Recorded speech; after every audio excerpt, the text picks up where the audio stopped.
आज हम जानने वाले हैं महादेव और माता सती की रहस्य। मां सती कौन? इस संसार की सबसे पहली प्रेम कहानी के बारे में, जिसमें ना कोई शर्त थी, ना कोई बंधन, बस एक दृढ़ता थी, एक श्रद्धा थी। मां सती का रहस्य, दक्ष यज्ञ और महादेव से जुड़ी अद्भुत, क्या आप जानते हैं? मां सती ने ऐसा कौन सा निर्णय लिया था जिसने पूरी सृष्टि को हिला दिया? क्यों एक पिता ने अपनी ही पुत्री के पति भगवान शिव का अपमान किया? और क्यों मां सती के बाद भगवान शिव का क्रोध इतना प्रचंड हुआ कि देवताओं तक को भय होने लगा? आज की कथा में जानिए मां सती से जुड़ा वह रहस्य जिसने आगे चलकर शक्तिपीठों की परंपरा को जन्म दिया। बहुत प्राचीन समय की बात है। प्रजापति दक्ष भगवान ब्रह्मा के पुत्रों में से एक थे। उनकी पुत्री थी सती। सती के हृदय में बचपन से ही भगवान शिव के प्रति गहरी श्रद्धा थी। उन्होंने शिव को ही अपना पति मान लिया था। लेकिन प्रजापति दक्ष भगवान शिव को पसंद नहीं करते थे। उन्हें लगता था कि शिव का जीवन और उनका वैराग्य उनके राजसी विचारों के बिल्कुल विपरीत है। समय बीता और सती का विवाह भगवान शिव से हो गया। विवाह के बाद सती कैलाश चली गईं और शिव के साथ रहने लगीं। लेकिन दक्ष के मन में शिव के प्रति सम्मान पैदा नहीं हुआ। दक्ष का यज्ञ, एक समय प्रजापति दक्ष ने एक विशाल यज्ञ का आयोजन किया। इस यज्ञ में अनेक देवताओं और ऋषियों को आमंत्रित किया गया, लेकिन भगवान शिव और माता सती को आमंत्रण नहीं दिया गया। जब सती को इस यज्ञ के बारे में पता चला तो उनके मन में अपने पिता के घर जाने की इच्छा हुई। भगवान शिव ने उन्हें समझाया कि जहाँ बिना बुलाए जाना हो और जहाँ सम्मान की आशा न हो, वहाँ जाना उचित नहीं। लेकिन सती अपने पिता और परिवार से मिलने की इच्छा से यज्ञ स्थल पर पहुँच गई। यज्ञ स्थल का दृश्य, वहाँ पहुँचकर उन्होंने देखा कि लगभग सभी अतिथियों का सम्मान किया जा रहा था, लेकिन भगवान शिव के लिए कोई सम्मान नहीं था। सती ने अपने पिता से शिव के बारे में पूछा। दक्ष ने शिव का अपमान करते हुए उनके बारे में कठोर बातें कहीं। यह सुनकर सती अत्यंत दुखी हुई। उन्होंने कहा कि जिस शिव को संसार महादेव कहकर पूजता है, उनका अपमान सुनना उनके लिए असहनीय है।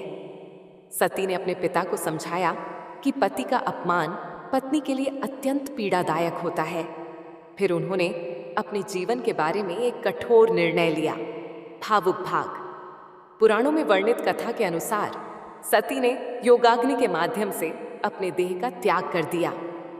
यह घटना केवल एक परिवार का विवाद नहीं थी, यह उस अहंकार के पतन का प्रतीक बन गई जिसमें मनुष्य अपने पद और शक्ति के घमंड में ईश्वर का भी अपमान करने लगता है। महादेव का क्रोध। जब भगवान शिव को सती के देह त्याग का समाचार मिला तो वे अत्यंत व्यथित हुए। उनके क्रोध से वीरभद्र का प्राकट्य हुआ। वीरभद्र ने दक्ष के यज्ञ को नष्ट कर दिया। बाद में देवताओं और अन्य लोगों के अनुरोध पर भगवान शिव का क्रोध शांत हुआ। कथा के अनुसार दक्ष को पुनर्जीवन प्राप्त हुआ और उनका अहंकार समाप्त हुआ। सती और शक्तिपीठों का रहस्य। इसके बाद कथा का सबसे रहस्यमय अध्याय आता है। मान्यता के अनुसार भगवान शिव सती के शरीर को लेकर विचरण करने लगे। सृष्टि का संतुलन बनाए रखने के लिए भगवान विष्णु ने अपने सुदर्शन चक्र का प्रयोग किया। जहां जहां सती के अंग या आभूषण गिरे, उन स्थानों को शक्ति के पवित्र केंद्रों के रूप में माना गया। इन्हीं स्थानों को आगे चलकर शक्तिपीठ कहा गया। इसीलिए मां सती की कथा केवल प्रेम और वियोग की कथा नहीं है, यह शक्ति और शिव के शाश्वत संबंध की कथा भी है। आध्यात्मिक संदेश।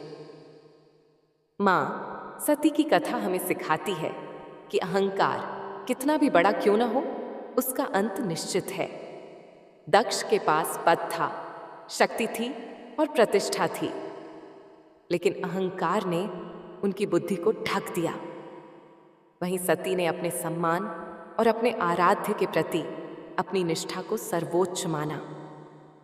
शिव और शक्ति का संबंध हमें यह संदेश देता है कि सृष्टि में चेतना और शक्ति दोनों का अपना महत्व है।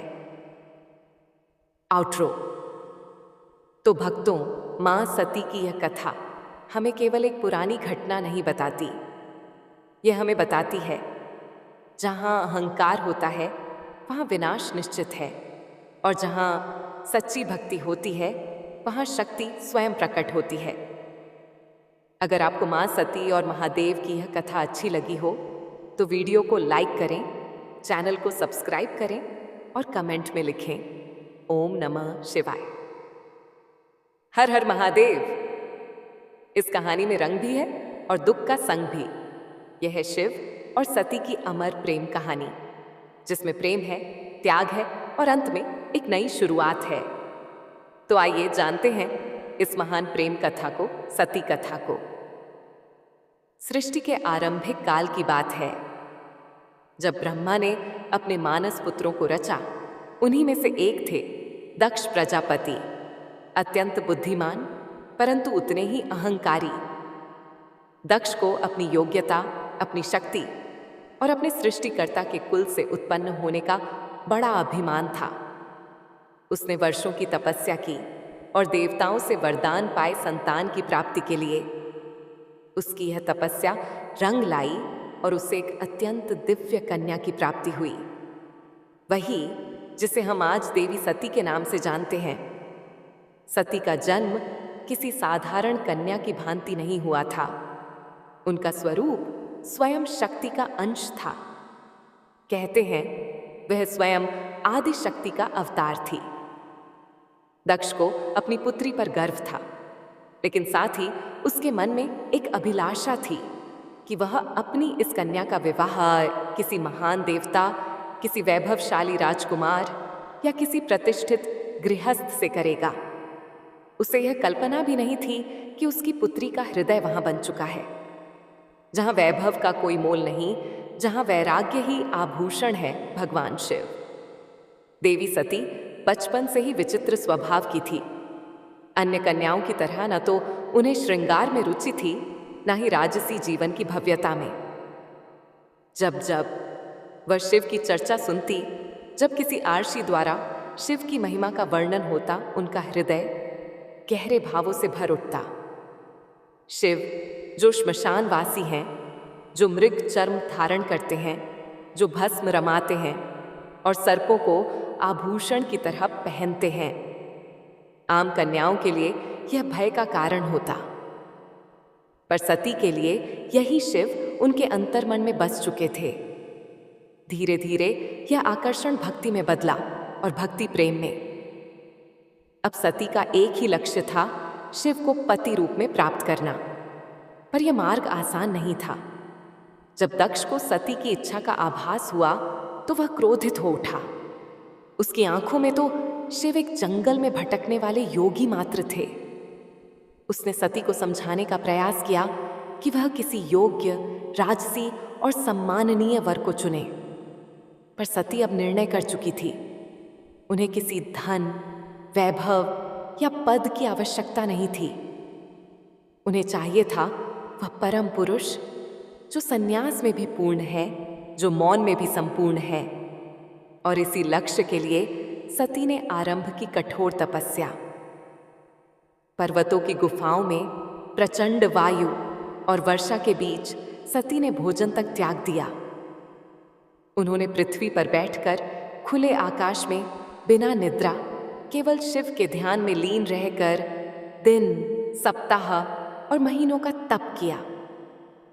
देवताओं तक को आश्चर्य हुआ कि एक कन्या इतनी कठोर तपस्या कैसे कर सकती है। और जब उनकी तपस्या की अग्नि ने त्रिलोक को प्रभावित करना शुरू किया, तब अंततः भगवान शिव ने उनकी भक्ति को स्वीकार करने का निर्णय लिया। पर यह तो आगे की कथा है। अभी तो एक पिता के अहंकार और एक पुत्री के समर्पण की टकराहट शुरू हुई है, जहां एक ओर दक्ष चाहता है कि सती उसके राजनैतिक सपनों की सीढ़ी बने, वहीं दूसरी ओर सती हर सांस के साथ शिव का नाम जपती है। यही संघर्ष इस प्रेम कथा की पहली चिंगारी है, एक ऐसी चिंगारी जो आगे चलकर एक भीषण अग्निकांड बन जाएगी। सती अपनी तपस्या में लीन थी। उनका एकमात्र उद्देश्य था शिव की प्राप्ति। अनंत उनकी भक्ति से प्रसन्न होकर शिव प्रकट हुए।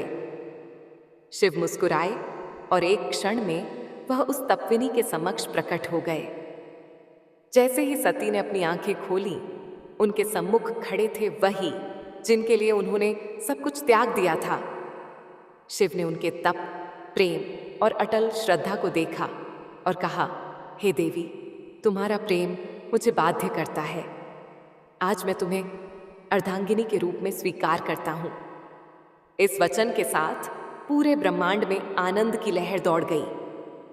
देवताओं ने पुष्प वर्षा की और फिर आया वह शुभ दिन जिसका साक्षी स्वयं ब्रह्मा, विष्णु और सारे लोग हुए। शिव और सती का दिव्य विवाह। शिव बारात लेकर स्वयं कैलाश से निकले, पर यह कोई साधारण बारात नहीं थी। इसमें भूत, प्रेत, पिशाच, नाग, सिद्ध, योगी, अर्षि, देवता सब सम्मिलित थे। शिव की सवारी नंदी थी। शरीर पर भस्म, जटा से गंगा, गले में नाग। यह स्वरूप देख सभी स्त्रियां भयभीत हो उठीं। पर सती के चेहरे पर गर्व था। उन्हें अपने शिव पर गर्व था। वैभव नहीं, सत्य का स्वरूप थे वह। विवाह का आयोजन राजसी नहीं था, पर दिव्यता से भरा हुआ था। स्वयं ब्रह्मा ने मंत्रों उच्चारण किया, विष्णु ने कन्यादान किया और समस्त लोगों ने इस मिलन का स्वागत किया।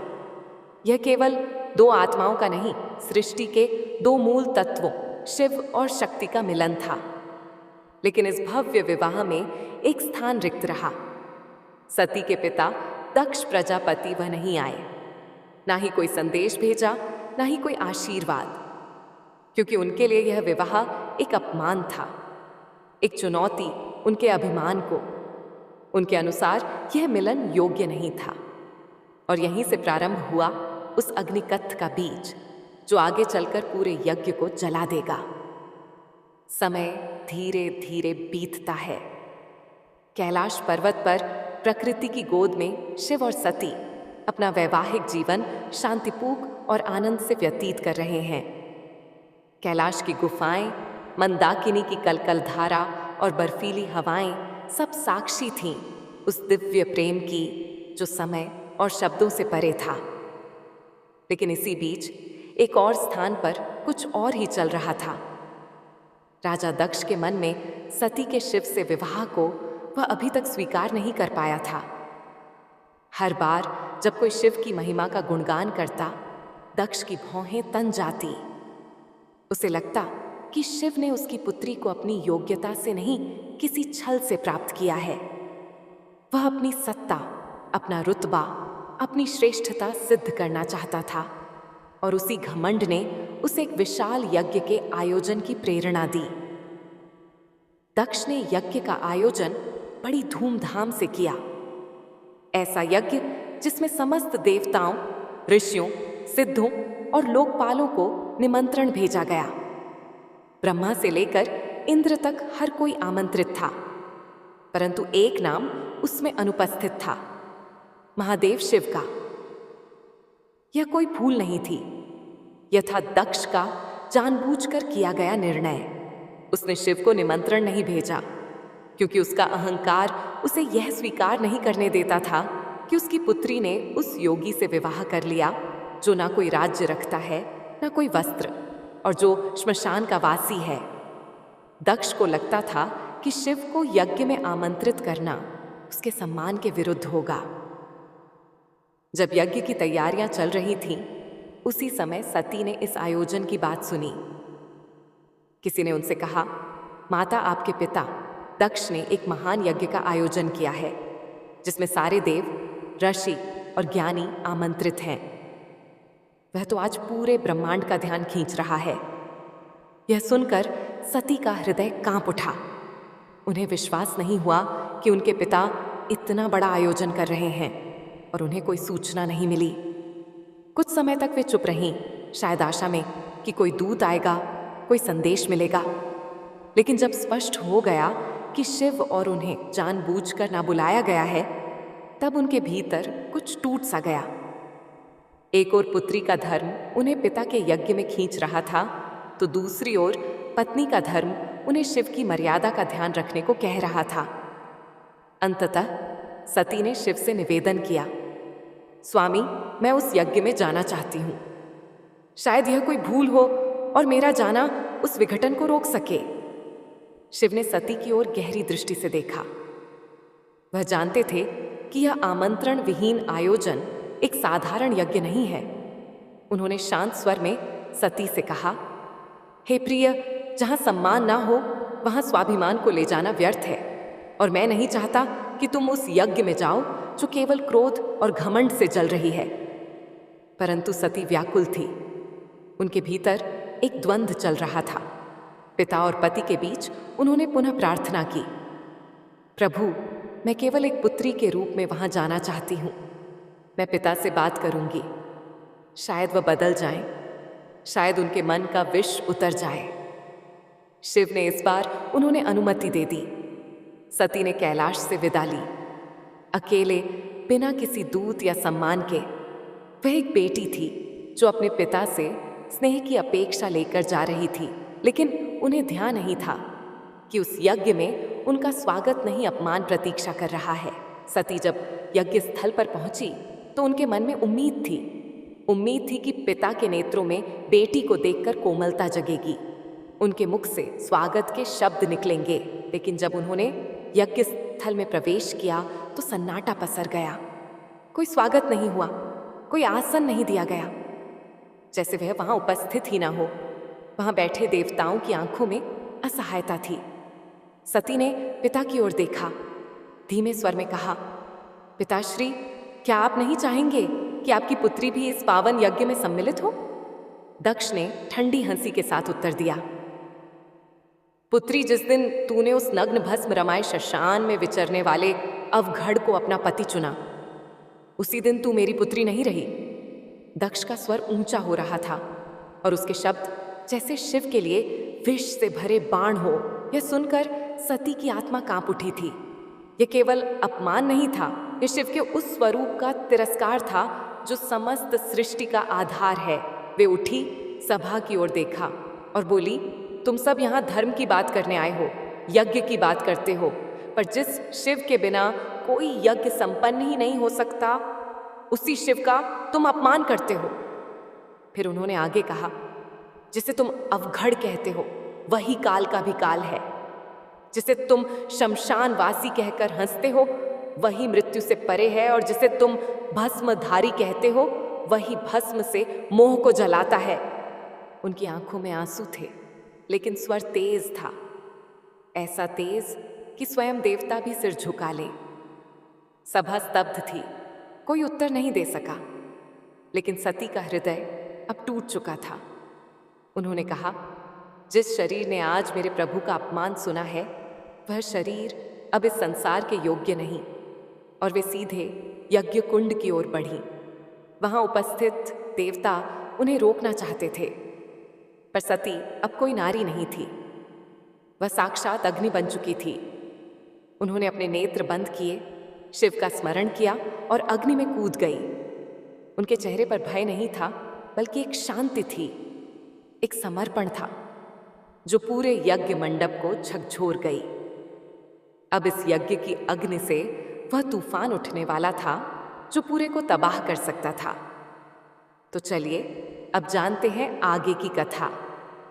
लेकिन उससे पहले अगर आपको वीडियो अच्छी लग रही है तो वीडियो को लाइक जरूर करें और कमेंट में लिखें, हर हर महादेव। कैलाश पर शांति थी, पर वह शांति तूफान से पहले की थी। जब भगवान शिव को यह ज्ञात हुआ कि उनकी अर्धांगिनी अग्नि में समर्पित हो गई, तो उनके हृदय में तूफान उमड़ पड़ा। आंखों में वेदना, मन में शून्यता और आत्मा में आग। यह वो शिव थे जिनका क्रोध ही प्रलय कहलाता है। शिव अपनी समाधि से उठे, उनकी जटाएं लहराई, नेत्र रक्तिम हो उठे और सारा ब्रह्मांड कांप उठा। फिर अपने दोनों हाथों से अपनी जटाएं पकड़ी और उन्हें पृथ्वी पर पटक दिया। उसी क्षण पृथ्वी फटी और उस क्रोध की ज्वाला से प्रकट हुआ एक रूप भयंकर, तेजस्वी और अजय वीरभद्र। वीरभद्र कोई सामान्य योद्धा नहीं था, वह शिव के विकराल रूप का अंश था।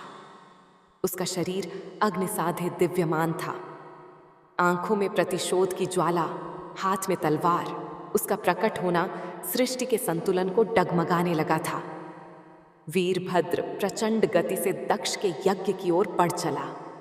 जिस दिशा में वह चलता, धरती कांपती, आकाश बदलता और देवताओं के हृदय कांप उठते। जैसे ही वीरभद्र यज्ञ स्थल पर पहुंचा, आकाश में अंधकार छा गया और वीरभद्र प्रकट हो चुका था। उसकी उपस्थिति मात्र से यज्ञ की अग्नि धर्रा उठी। वह बिना रुके आगे बढ़ा। पहले यज्ञ वेदी को तोड़ा, फिर वेद पाठ करने वाले ब्राह्मणों को हटाया। उसकी आंखों में एक ही लक्ष्य था, दक्ष। वीरभद्र के सामने कोई नहीं टिक सका। वह अकेला था, परंतु अजय। उसके प्रत्येक प्रहार में शिव का श्राप था और हर गर्जना में सती का विलाप। अंततः वह दक्ष के सामने पहुंचा। दक्ष अब भी अपने अभिमान में डूबा था। वह चिल्लाया, मैं यज्ञ करता हूं, मुझे कोई छू नहीं सकता। वीरभद्र ने उसकी आंखों में देखा और कहा, तू पिता कहलाने योग्य नहीं। आज तुझे उसी अग्नि में भस्म करूंगा जिसमें तूने धर्म का मजाक उड़ाया। और एक ही झटके में वीरभद्र ने अपनी तलवार से दक्ष का सिर धड़ से अलग कर दिया। पूरी सभा में सन्नाटा छा गया। देवता स्तब्ध रह गए।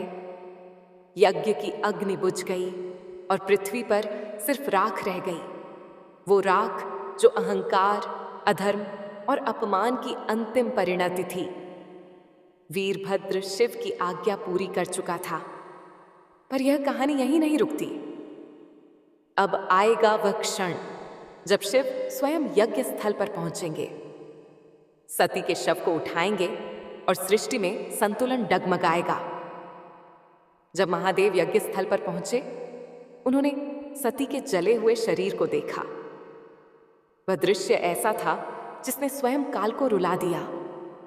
शिव ने धीरे से कम कमपाते हाथों से अपनी सती को बाहों में उठा लिया। उनकी आंखों से आंसू थे और फिर वह चल पड़े। शिव सती के शव को अपनी गोद में लिए पूरे ब्रह्मांड में भटकने लगे। उस विरह में जो पूरे ब्रह्मांड को भयभीत कर रहा था, ब्रह्मांड असंतुलित होने लगा। देवता भयभीत हो उठे। यदि शिव यूं ही विलाप करते रहे तो सृष्टि का संतुलन टूट जाएगा, प्रलय आ जाएगा। तब सभी देवता भगवान विष्णु के पास पहुंचे और उनसे सृष्टि को बचाने की प्रार्थना की। तब विष्णु ने अपना सुदर्शन चक्र चलाया। जैसे ही सुदर्शन चक्र चला, उसने सती के शरीर को टुकड़ों में विभाजित कर दिया। शिव कुछ क्षणों के लिए रुके, पर प्रतिरोध नहीं किया। यह सृष्टि के लिए आवश्यक था। जहां जहां सती के अंग गिरे, वहां दिव्य ऊर्जा फैल गई।